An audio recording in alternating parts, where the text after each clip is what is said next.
Hola, molt bona vesprada. Un dia més arriba el temps de magazín a Telesaforo. Ja veuen, estem així en el segon millor hotel de tot l'estat espanyol. Quin és? El tenim així, a la platja de Gandia. I estem així cada dia. Hotel RH Bairén, en primera línia de la platja, i nosaltres encantats de la vida de poder aprofitar aquestes instal·lacions per acostar-nos cada dia a les seues cases. Per a parlar de qüestions interessants. Avui anem a parlar d'este llibre, titulat Art i Pedagogia, Pràctiques i Reflexions a l'Escola de Benicolet, CRA Riu Vernissa. És obra de Salvador Ferrer. Vaig a llegir-los un paràgraf en la introducció del que diu el propi autor. Aquest llibre no pretén ser una lliçó magistral ni donar respostes a reptes educatius als quals estem abocats els docents. Tan sols com qualsevol aproximació a la tasca pedagògica ha de veure's com un instrument d'anàlisi i de temptativa a una realitat complexa i exigent com és l'educació. Ja saben, es poden imaginar quina és la persona protagonista avui que es visita al Test de Magazín a Telesafor, el propi autor d'aquest llibre, Art i Pedagogia, Salvador Ferrer. Molt bona vesprada. Bona vesprada, Daniel. Bueno, Salvador, preparat per a contar-nos el contingut d'aquest llibre? Hi ha una realitat? Sí, evidentment. Després ja d'un temps ja he citat la llum i el que siga ja vos conté. Pues així és que anem a parlar d'aquest interessant treball que parla de l'educació, però de molts aspectes més.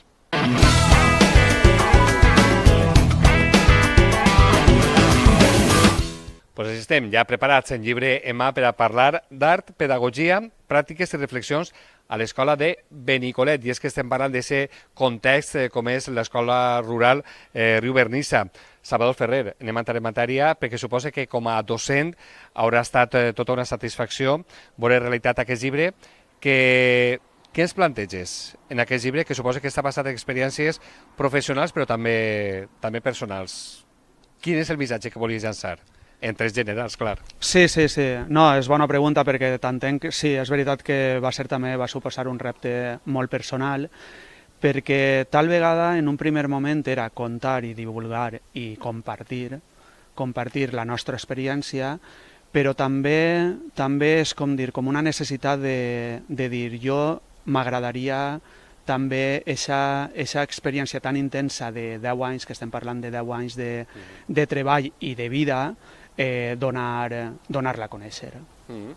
Alguna que altra vegada en altres programes així, en el Test de Magazín a Telesafor, Salvador, ja hem parlat amb tu per aquests projectes educatius, didàctics que desenvolupes fent aconseguir la implicació al 100% de l'alumnat, aquest comboi que suposa mentre van formant-se a través de l'art. És una eina perfecta per a treballar en l'aula, l'art. Sí, és que és veritat que, com tu ho has dit, el llibre tracta d'art, fonamentalment, i sí que és veritat que hem compartit molt, tant, és que la veritat que l'estructura del llibre és un poc original, però contem un poc tot el que ha sigut la base d'experiència, i l'experiència també lligada a la emotivitat que va conjunt amb ella, i després també un tercer component que és la cultura, la nostra cultura i el nostre context, i sí que és veritat tot envoltat de creativitat. Però la creativitat nosaltres, o sigui, jo penso que l'important és el com, no el què. O sigui, ara sí que és veritat que parlem d'art i ha sigut d'art, però és que hem fet també moltes altres coses, i tal vegada aquesta ha sigut l'excusa per a compartir la nostra tasca, però que ha sigut una cosa molt emotiva i molt experiencial. Aquesta és la clau. Jo no sé, Salvador, si tu tenies clar com va sorgir la idea perquè hi ha realitat aquest llibre, que després parlarem, que ha sigut menció honorífica en el Premi Joan Profitós d'Assaig Pedagògic Barcelona, però quan el planteges la idea de publicar o treballar el llibre? Sí, és bona idea perquè, sincerament, en un principi no tenia cap intenció. Sí que és veritat que en els últims anys d'estar allí sí que m'havia passat pel cap, no sé, havíem divulgat molt el nostre treball, havíem escrit alguns articles, els havíem compartit en les xarxes, però sí que és veritat que sempre tens un cuquet de dir m'agradaria tal vegada escriure alguna cosa més ja més profund, diguem-ne, però tot comença a prendre forma quan jo l'últim any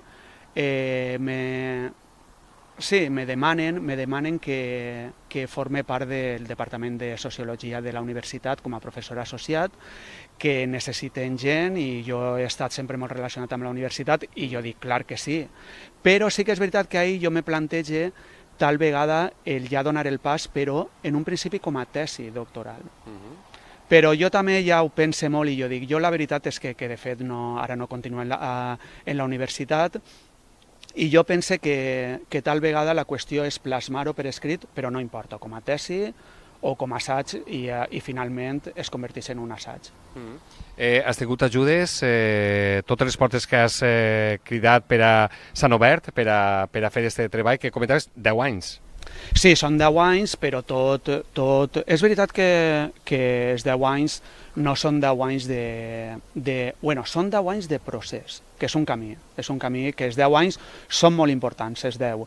Sí que és veritat que nosaltres comencem a lo millor ja a implicar-nos d'una manera ja més directa a partir dels 3-4 anys, que ja domines, ja ho controles tot, també jo tinc un grup de referència d'alumnes molt, molt important amb el qual jo puc treballar molt explícitament en certes coses i a partir d'ahir ja va prenent forma tot. I és a partir de tal vegada, perquè clar, és que això no som conscients ni d'on anava a arribar ni de les seues possibilitats. Si tu me dius això que tal vegada s'haguera acabat en un assaig i ja no diguem ni molt menys premiat, jo la veritat que no m'ho haguera cregut. Sí que és veritat que sí, a mode d'articles, a mode de divulgació sí, però no, més enllà no. I sí que en els últims anys tal vegada 3-4 anys, a lo millor al 7è, 8è curs, jo ja vaig configurant, i ahir estem parlant de tal vegada 3 anys de molt de treball. De molt de treball, de recopilació, de documentació, d'escriptura i tot això, però encara no tenia una forma. I la forma és l'últim any, que jo ja dic, ja tinc molt de material, i ahir és quan me llance des de la universitat. Tu dius que, tot i que aquest llibre està basat en les teves experiències personals, vols que siga una eina, un producte que tingui una visió col·lectiva, un ús col·lectiu, un treball col·lectiu. S'ha dit que no estem parlant d'una finalitat personal, sinó un treball en col·lectiu, que tal vegada és un poc la teua línia de treball, no? Sí, m'agrada que ho comentes perquè és veritat que jo m'agradaria, és inevitable parlar de la teua impronta personal, però sí que és veritat que no m'agradaria ni parlar de mi, perquè és veritat que jo així tal vegada podríem dir que he sigut un mediador.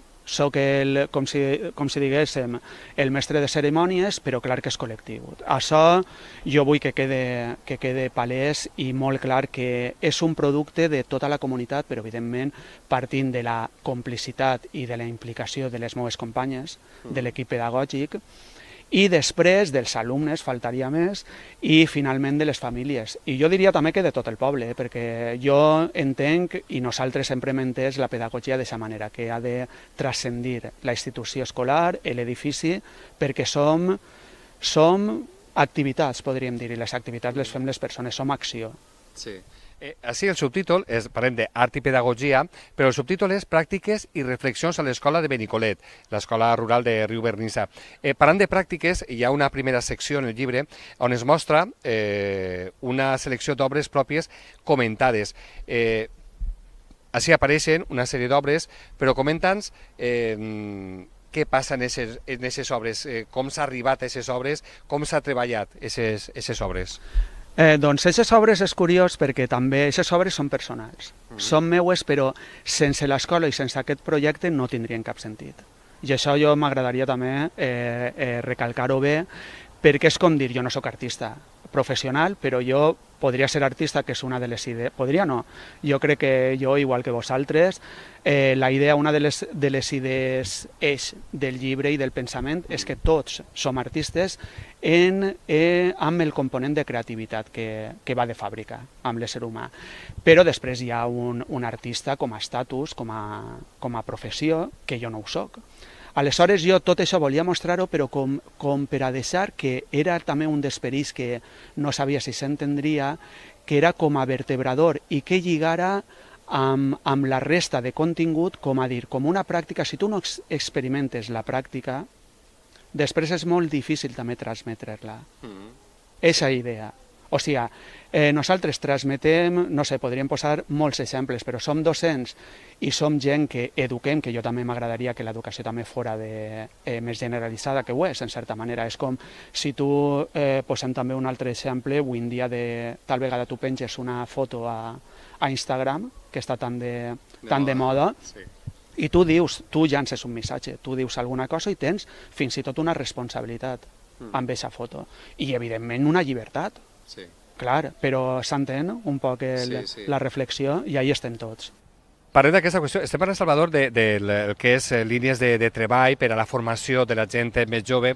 I jo, coneixent un poc la tasca teua per les teues línies de treball, jo crec que tu tens clar des del principi que l'art és una eina perfecta per a aquesta formació, que està molt bé en l'aula de mostrar el bàsic, que és 2 més 2 són 4, aquesta paraula s'escriu amb B alta o B baixa, però hi ha que donar una passa més, una, 2 o 3, i l'art és perfecte per a formar aquests joves en tindre una visió crítica, en què aprenguen a interpretar la realitat que s'envolta, i això com a persones és enriquís, és fer-los un favor, i això a través de l'art tu has experimentat cada curs i any rere any.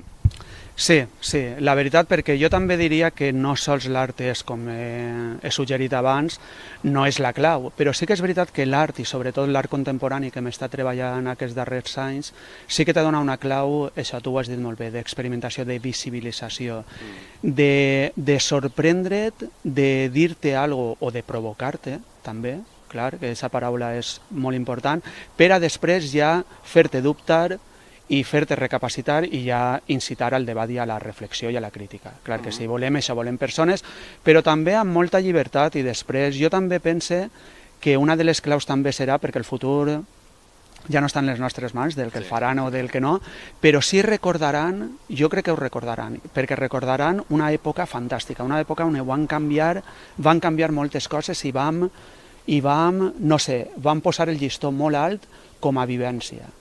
I això, l'educació, si no té això, què queda després? Clar. Estem parlant d'esta primera part, perquè ara anirem a la segona, tercera, perquè hi ha 3, diguem, seccions en aquest llibre. Estem en aquesta primera, on s'arreplega tot un seguit d'obres. La tria ha estat fàcil, o perquè estan totes les que són, o n'hi ha més de les que estan? Hi ha més de les que estan. No ha sigut fàcil, i ha sigut també amb col·laboració i amb un treball d'equip, també de la selecció, també d'obres que pogueren, perquè clar, és que el text acompanya. L'obra ix o naix des de la pràctica, però també l'acompanya també un discurs que també vertebra la tasca des de l'escola. I aleshores no és fàcil, no ha sigut fàcil, però jo crec que estan les que han d'estar.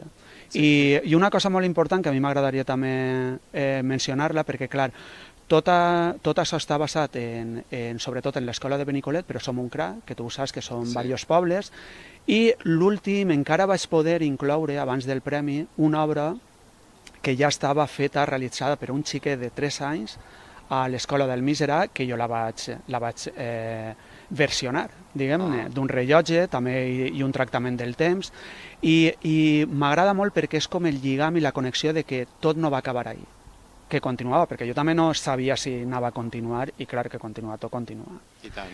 I aquest punt, la veritat que per a mi és molt... Perquè sí que és veritat que jo ara, en l'últim moment després del premi, també vaig pensar per què no incloure més coses, per què no... Però jo volia respectar l'obra tal i qual va ser guardonada, i jo crec que també això es mereixia també... No respecte, però sí que és veritat que és el que toca, i després ja vindrà. Si ha de vindre més coses, ja vindrà. Sí. Una cosa, ara anirem a la segona part, que són reflexions, una tercera, que són articles, però acabes de dir, el premi, la gent dirà... Jo ho he comentat al principi, però anem un poc, fem un parèntesi per a parlar d'aquest premi. Jo ho he dit al principi, menció honorífica en la darrera edició del Premi Joan Profitós d'Assaig Pedagògic Barcelona. Estem parlant d'un premi que reconeix aquest treball com a assaig pedagògic. Com va estar el rebre aquesta menció honorífica? Com va ser el moment d'assabentar-se? Doncs la veritat és que va ser fantàstic. Va ser fantàstic perquè, en primer moment m'agradaria dir que que no, jo no sols tenia dubtes, sinó que va ser també una aventura i una temeritat presentar-ho, perquè m'ho va dir una amiga, em va dir, per què no presentes? Li vaig comentar que estava ja recopilant coses i que segurament se convertiria en un llibre, i me va dir que per què no el presentes a un premi? Jo dic, a un premi? No, ni pensar-ho que vaig a presentar un premi. I sí que és veritat que en últim moment em vaig decidir i no res. Jo se me n'havia anat un poc del cap perquè el premi estava previst que se lliurara en maig de l'any passat, i, clar, jo 2 o 3 setmanes abans del premi jo ja desconnecte, perquè jo dic, ja no me telefonen, no? Ja està clar que ja no me telefonen, dic jo no ja vas oblidar. Exacte, sí que és veritat que el tens en el cap, però ja no, com a possibilitat, ja no. I una setmana abans me telefona la secretària de la fundació i en un primer moment me diu que jo no he guanyat el premi. I jo dic, ai, mira, i això que penses també molt ràpidament, jo dic, que amabilitat, no? Que em cride per a dir-me que no he rebut el premi. Exacte, però me diu, però el jurat ha considerat que el llibre mereix una menció honorífica, que també és un premi, diu, i volen que vingui, clar, i hem d'anar, aleshores va ser... El primer que vaig pensar pot ser que sone un poc, però és veritat, jo sols vaig pensar en tota l'alegria que s'enduria tota la gent, el nostre col·legi, les famílies, tots els alumnes, és el principal que em va vindre al cap. Després ja li ho vaig comentar a la meva directora, que li vaig dir, Àngeles, el premi diu clar, hem d'anar a Barcelona, però ràpidament. I perquè era entre setmana i la veritat que el col·legi ens ja ho va preparar tot, que 2 dies, clar, i vaig anar cap allà. Estem parlant d'este premi, d'esta convocatòria, és l'edició número 28, és un premi que s'atorga treballs pedagògics que plantegen reflexions de treballar en l'aula, no? Estem parlant d'uns premis que ja tenen una trajectòria. Sí, trajectòria i prestigi. La veritat que és molt important i damunt això jo també voldria dir-ho i agrair l'oportunitat que va ser, no sé, jo crec que va ser un regal anar a Barcelona, a la sala Pere i Joan Coromines de l'Institut d'Estudis Catalans, i no sé, la sala de Gom a Gom van fer un discurs allí que no és per dir-ho jo, però va ser superemotiu, la gent el va rebre amb una emotivitat tremenda i no sé, és que això és un regal inesperat que el recordaré gratament tota la vida i mira, i jo crec que va ser també algo compartit. No hi ha sols una persona que vaig allà a parlar, jo vaig anar a parlar. Per exemple, jo vaig anar a parlar de Gandia, de Marxuquera, vaig anar a parlar de les comarques centrals, de la Vall d'Albaida, de Benicolet, d'un poble xicotet, i no sé, va ser superemotiu. Vaig parlar del País Valencià, de lo nostre, de que jo no anava allí que era un regal, anava allí a agrair tot el que estaven fent, era època de trobades, que no sé, vaig ir al tema que la capacitat de convocatòria que té Escola Valenciana, no sé, va ser tot un lligam fantàstic. Un context perfecte. Una cosa, i així tens, en la contraportada del llibre, n'hi ha uns logos que això suposa una aportació, una col·laboració, una ajuda. Estan representats l'Institut d'Estudis de la Vall d'Albaida, l'Ajuntament de Benicolet i el CEIC Alfons el Vell. Estan ahí, el cercle ja està tancat. Sí, doncs mira, jo ara estava mirant, ara que ho dius, i m'ha vingut una cosa al cap.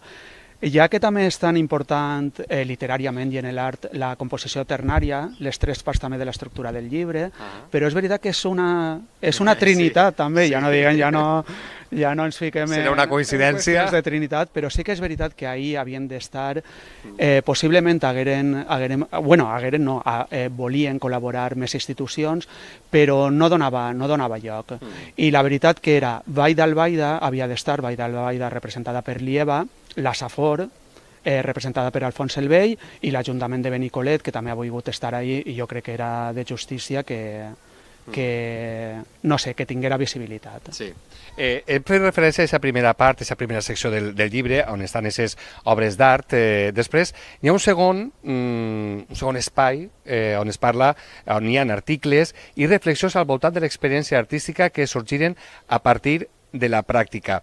Comenta'ns aquesta part, segona part del llibre. Sí, doncs és interessant, és molt interessant en el sentit de que són recopilacions també de reflexions personals, però també sempre des de des de la complicitat i des de la conversa. Ahí està, des de la conversa en diferents... Perquè és com dir que l'art també veu, bueno, les humanitats en general, però que l'art i tot, i les ciències, tot, del diàleg amb altres referents, tant artistes, que no fa falta que es conegues, altres es coneguem, i persones també molt, no sé, per citar-ne una, per exemple, està el germà del meu cunyat, Sebastián Denia, que ell viu a Holanda, i ell sempre ha tingut molta obra, que ell ha pintat molt, el que passa és que ara es dedica a una altra faceta professional, i vam tindre una conversa que molt interessant de les possibilitats o de les relacions que té el dibuix, i ahir va néixer un article. És per posar un exemple, no? Que és algo també molt proper, molt natural i molt senzill, i després es construeix algo que té relació i també no voldria deixar d'esmentar que, clar, tots els referents contemporanis. Molta gent contemporània que li dona també un lligam entre que després ja venen en la tercera part els projectes. Aquesta tercera part, ja per anar tancant aquesta conversa, què es planteja per a tancar el llibre? Ahí és on ja realment pren forma tot lo previ. O sigui, estem parlant que tal vegada comença per un projecte molt bonic d'expressionisme abstracte, que és també molt escolar, molt didàctic, però és més, jo volia que estiguera ahí perquè és com un punt d'enllaç, però és tal vegada més normal, però no per dir que perquè se puga fer en més escoles és pitjor, no? Però és més normal, tu te'l pots veure no sé, en moltes escoles podries trobar-te un taller d'aquest tipus. Però després ja comença, i era com la porta d'entrada a la instal·lació que fem després. I la instal·lació, fem una instal·lació artística que ja és la senyera de l'art contemporani, i ahí és quan ja ens aventurem dins de lo que és ja algo contemporani, com una experiència molt viscuda dintre de l'obra, d'un espai d'interacció i d'una instal·lació que és tu, estar dins, tu amb els altres. I ahí és on realment se'ns escapa tot de les mans, com dir, uau, això s'ha de continuar. Perfecte, hem de posar el punt final. Jo voldria, perquè ja la premsa, mitjans de comunicació, s'ha fet ressò d'aquest premi convocat per la Fundació Joan Profitós i la Societat d'Estudis Catalans. Es parla, n'hi ha un mitjà de comunicació escrit que parla que en aquest llibre Salvador Ferrer presenta un treball reflexiu per fomentar el debat entre l'alumnat en l'escola i per ajudar-lo a adquirir un esperit crític a partir d'experiències filosòfiques, sociològiques, estètiques i artístiques centrades en l'art contemporani. Veiem que ara falta disfrutar-ho, treballar-ho i que la gent el palpe, el visga i aprenga, no?, per a compartir tot el seu contingut. Sí, perquè tu ho has dit, és per compartir-ho, perquè també volem tenir una intenció clara de que el llibre estiga en institucions, en biblioteques, quan dic institucions, això, en biblioteques... Que estigui a l'abast de tothom. Universitats, escoles, certes escoles, instituts, i ahí és on ha d'estar el llibre, i després, per a qui tinga inquietud i plaer en tindre'l, faltaria més. I que no se'ns oblide, el pròxim dia 30 d'este mes de maig, a les 8 de la vesprada, presentació en la Casa de Cultura de Gandia, no? Sí, que la presentarà, s'encarrega de fer la presentació Alfons el Vell, i el presentarà el professor d'estètica Anacleto Ferrer, vindrà Artur Eras, l'artista, que és un plaer i un agraïment enorme que vinga, i si no passa res també Eva Denia tal vegada ens acompanyarà amb la guitarra, o sigui que, però ho farem tot en un comboi. Molt bé, moltes gràcies, Salvador Ferrer, per acompanyar-nos, per portar-nos aquest llibre Art i Pedagogia, Pràctiques i Reflexions a l'Escola de Benicolet, CRA Riu Vernissa. Moltes gràcies, sempre és un plaer aprendre del teu treball. A vosaltres, així aprenem tots. Posem el punt final des d'ací, des de l'Hotel RH Bairen a la platja de Gandia, amb aquest llibre a les mans. Recorde que el pròxim dia 30 d'este mes de maig es presenta a les 8 de la vesprada en la Casa de Cultura de Gandia. Per nostra part, no res més. Gràcies per acompanyar-nos i si volen, ja saben on trobar-nos, ací, en el magazín de Telesafor.